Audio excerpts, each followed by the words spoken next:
Hi BookTube! It's Peg. Guess what? I'm back at the history shelf. Yes. Um, I'm here to do a Liberty Funds book haul. I'm rocking a Heat Miser hair today. Hope you're liking that. Heat Miser. I'm guessing only a certain generation will get that reference. Anyway, many of you know that I have a fondness for Liberty Fund books. I have a shelf right here, up here, woo, that are mostly Liberty Fund books, and I have a set of Macaulay's History of England, David Macaulay's History of England set, 6-volume hardcover set on the other side. And I've shown those books before in other videos, and you know what, just for convenience sake, and if you're interested, I will link those videos in the show notes so that you can check out all the other books that I've, one by one, you can take a look at them. But I still had a coupon. Let me grab them real quick. I had a coupon, and they had I decided to get some soft covers, some paperbacks, which are super cheap. If you are interested in intellectual history of philosophy, American history, the history of intellectual history, politics, ancient classical works, books on law, just stuff that is really heady and delicious, and stuff that just makes you a smarter person and more well-rounded and just grounds you in the best of what it means to be a human being. Please go check out Liberty Fund. I will also include a link to their website below. These are affordable books. The soft covers are ridiculous. They're ridiculously cheap, like $12 in some cases, $14 and a half, $14.50. And they make great classical works available to the populace at a steal. So I can't recommend them enough. But I wanted to add to my my intellectual history well, actually, this book was recommended to me, and I like how Christianity and classical culture is often discussed in history, especially ancient history, but I wanted to take it to another level, and this book looks very challenging for me, but it came highly recommended, so I picked up Christianity and Classical Culture, A Study of Thought and Action from Augustus to Augustine by Charles Norris Cochrane. I'm trying not to get the glare, but I'm getting a glare anyway. All right. So this is a Liberty Fund book, paperback. I think I only spent, with the 30% off coupon, I got it for a song. But this comes highly footnoted. Got a nice index. It's over 500 pages. Let me give you a quick rundown on this one. Charles Cochrane's theme in Christianity and classical culture is the fundamental change in thought and action that occurred from the reign of Augustus to the time of Augustine. The classical world sought to practice politics and understand the world in purely rational terms, but the difficulties of this program were already evident as Christianity began developing a completely new understanding of the human world. It is from this revolution in ideas that our modern world was forged. Later on down here it says, W.H. Auden wrote of an earlier edition of this book, in the New Republic, quote, "Since the appearance of the first edition in 1940, I have read this book many times, and my conviction of its importance to the understanding not only of the epoch with which it is concerned, but also of our own, has increased with each rereading." So I just wanted to add this, and I think I need to schedule when I'm going to read this, because I actually want to start diving into my 3-volume History of the French Revolution by Hippolyte Taine. But I have them. This will go on the Liberty Fund shelf, and yeah, we'll go from there. Sorry about that little break, everybody. We just had Martine and the doggies came running through the doorway. So Mostly me. I did the running. It's mostly Martine. She came in running. Yeah, as I do. As she does. Every day, all day. So, okay, so I showed you the first book I got from Liberty Fund, Christianity and Classical Culture by Charles Norris Cochrane. The other book I picked up, also a recommendation, but I have heard of this historian before. I haven't read any of his work. This is Hugh Trevor Roper's The Crisis of the 17th Century, Religion, the Reformation, and Social Change. So not as big of a book. This one does not have a description on the back. What's funny is, I ordered these well over a month ago. I'm thinking a month and a half. But due to the COVID situation, I think they're just very slow to get things out. They might have limited staff right now, so whenever you do order, just know that it might take a little while to get to you, but they will get to you. So let me just read to you real quick. I pulled up the abstract on the Liberty Fund page. So this is 9 essays by Hugh Trevor Roper, who is, I believe, a British historian. And these cover the themes of religion, the Reformation, and social change. As Trevor Roper explains in his preface, the crisis in government, society, and ideas which occurred, both in Europe and in England, between the Reformation and the middle of the 17th century, constituted the crucible for what went down in the general social and intellectual revolution of the mid-17th century. So the Civil War, the Restoration, and the Glorious Revolution in England laid the institutional and intellectual foundations of the modern understanding of liberty, of which we are heirs and beneficiaries. Trevor Roper's essays uncover new pathways to understanding the seminal time. Neither Catholic nor Protestant emerges unscathed from the examination to which Trevor Roper subjects the era in which, from political and religious causes, the identification and extirpation of witches was a central event. So, wow. All that and witches too. That's going to be a hoot and a holler. You're so weird. I am. Some people would edit that out, but I am so weird. I am so weird. So we're going to just leave that in. I own it. I love you. And she loves me. Mm-hmm. So whatever. If you're weird and you know it, raise your hand. Clap your hands. And clap your hands. All right, so the next book I got. I was just reading the description of it, and I was like, this sounds like something I would just eat up. This is The Perfectibility of Man, 3rd edition, by John Passmore. These are just wonderfully bound books. They're so beautiful. They're sturdily put together. Again, just beautiful in the front pages. Pictures of everyone. The other book has the other picture. I love this. This is their symbol for the Sanskrit word for liberty, or the Sanskrit hieroglyph. Just love it. Love it. So this one also doesn't have a description on the back, but you know me, I come prepared. So we're going to read to you real quick the abstract. A reviewer of the original edition in 1970 of The Perfectibility of Man well summarizes the scope and significance of this renowned work by one of the leading philosophers of the 20th century.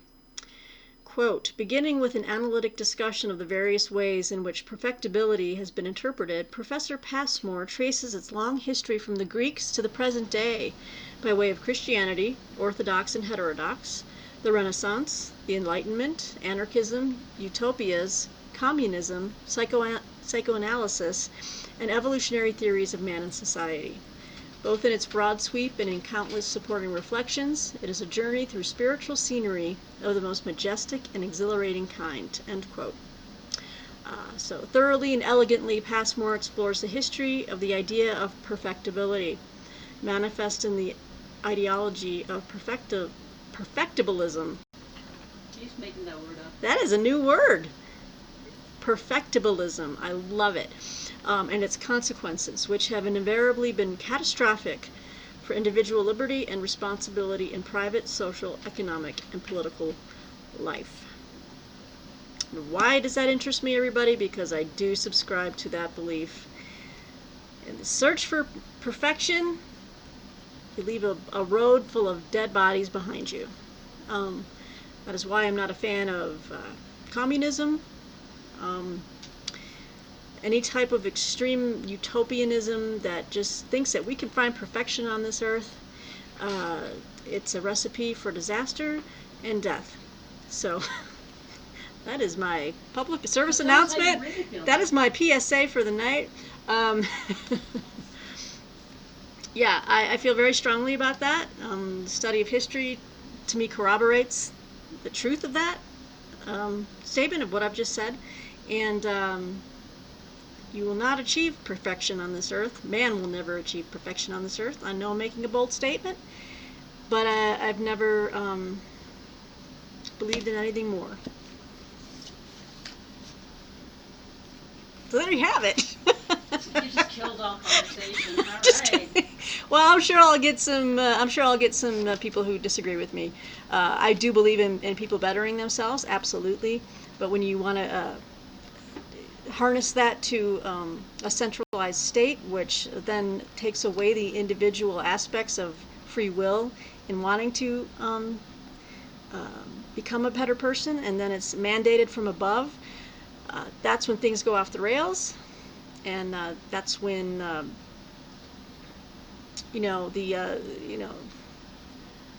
that's when the gas chambers ginned up. That's when the gulags, were full to brimming, and that's when you had the great purges, and just every horrific thing that has happened usually comes from people. Well, what's the old saying? I think it's so true. The road to hell is paved with good intentions. Well, people might start off with a good intention, and then it turns into a monster if you're not careful. So anyway, I'm really curious to read this because it's just one of those areas of study I've really always enjoyed, as much as you can enjoy that. But anyway, that was my third Liberty Fund book. Wow, I got a little didactic tonight, huh? Just taking on the world over here. Yeah. It's the new. It's Peg 2.0. She goes, yeah. Oh God. She I goes, don't know what to say. I'm scared. She's scared. I'm packing my bag right now. She's like, this is gonna be a fun night. No, I'm gonna get my ass kicked. I do have strong beliefs. I may not, I'm a pretty, as Jason Harrigan said, she has a nice way about her. Isn't he sweet? Yeah, he doesn't know the real you. But you didn't hear this tonight, did you? Yeah. It probably comes from my deep religious, faith that can't perfect ourselves. I think that's where it all comes from. But anyway. Last and final book, everybody. This is a brand new release from Liberty Fund. And, I saw it and I was intrigued. And I enjoy supporting the Liberty Fund because I think, I think in a time like now, we do need to keep studying the past and the great minds of the past. And then this one is more of like a political treatise of sorts. And I had never heard of him until I read the abstract, obviously, and then this was also recommended to me to maybe check him out. So I don't know how many of you have heard of Jacques Necker. He lived from 1732 to 1804. But this is, I'm going to get that glare again, sorry about that. This is On Executive Power in Great States by Jacques Necker. I've got a light over here now, and it's kind of trying to improve the lighting in here, and now it's reflecting on the book. So Jacques Necker's On Executive Power in Great States, and it's edited and with an introduction by Aurelian Craiudu. I think I'm pronouncing that correctly. So yes, Jacques Necker was a Swiss statesman and financier who played a crucial role in French political life from 1776 to 1789. Born in Geneva, He was a devout Protestant who amassed considerable wealth as a successful banker. In October 1776, he was appointed as Director of the Royal Treasury, and later in June 1777 as Director General of Finances of France under Louis XVI. While in charge of the finances of the kingdom, his most famous decision in 1781 was to make public the budget of France for the first time, a novel practice in an absolute monarchy. His work on executive power in great states, written in 1792, is arguably one of the most important texts ever written on the issue of executive power in modern society. It includes memorable formulations regarding liberty and public spirit among the English and the Americans, the relation between economic prosperity and political freedom, and the seminal influence of religion and morals on liberty. Necker provides a defense of representative government and offers an examination of the French political system, which he compares on several occasions with England and America. Before Tocqueville, Necker understood the importance of America for the Old World as the first successful example of popular self-government and free institutions. Let's see, it goes on from there. Although Necker was one of the most important politicians in France before and during the French Revolution, which I'm going to be I'm going to really do a deep dive this fall. As I said, I'm going to be reading the 3-volume history of the French Revolution as written by Hippolyte Taine. So this will be a nice complement to that, I think. So although he was one of the most important politicians in France before and during the French Revolution, he has been largely ignored as a political thinker. This is the first modern edition of Necker's important work, shedding fresh light on the timely topics of executive power, constitutionalism, and the rule of law, federalism, balance of power, and the dependence of liberty on morality and religion. Professor Aurelian, what a wonderful name, Aurelian Craiudu, significantly revised and corrected the 1792 English translation and added explanatory notes, an introduction, and a select bibliography. So that is fabulous. This is, again, the latest release from Liberty Fund. They search out these classics that have not been in print for a long time, reissue them, and in this case, you get explanatory notes, you get a beefed up bibliography, newly revised translation. I mean, that's outstanding. Get an introduction from Professor Aurelian Craiudu. I'm getting a hand over here from the audience. Yes? That's a horrible thing to call a child, though. Because in the playground or even in school, they were like, Aurelian? Aurelian? I don't believe you. Aurelian? That's not what I heard. Anyway. She's a hoot. Hey, listen, if I have to put up with you, you have to put up with this. I do, but that is funny. You just said that you loved your perfection. I do. I do love... Don't amend that statement. I'm not amending anything. Aurelian. Aurelian? Aurelian? Doubt it. Okay. Woo! We're having fun tonight. So that is my stack, guys. This is my latest addition to my Liberty Fund library. Love the Liberty Fund. This is good stuff. Good, meaty, head-scratching, mind-bending, I don't know. I like to challenge myself, what can I say? Really intrigued by that perfectibility of man. With a new word, perfectibilism. It's not a word. It's on the website. The word's on the website. I don't care. Compassionativity. Strategery. Compassionativity and strategery. I'm going to go look up perfectibilism now. I'm still going to laugh at you. If it is on the Liberty Fund website, I doubt that they would put a word up. Well, now we're just arguing, everybody. So no, we're not. Yes. This is how we end our weekends. Just arguing about words that don't exist. Words that don't exist, apparently. But okay, so we got a good stack of books. This is a quick video for you guys. Be on the lookout for a wonderful hour-long Buddy Reads chat discussion with 2 other booktubers. Aurelian? Aurelian. Aurelian, really. Oh man, we got to end this video. Okay, so be on the lookout for that. It's I think we're going to be doing more of those. It'll be with me, Sharon Goforth, and John David, and we discussed a book we read recently. It was a lot of fun. The book was, just watch the video because we had some issues with it. We had some good things, but you know, it was a good discussion. It was a lot of fun with those guys. So anyway, keep a lookout for that. I'll be posting that sometime, hopefully tonight or tomorrow. I'm not sure when this might go up tonight. But anyway, guys, this is a quick video. I hope you're doing well. We'll talk again soon, BookTube. Until next time, would you Peace like? out. She says peace out, and I say Aurelian. Doubt it. No, doubt it. Okay, guys. Until next time. Bye.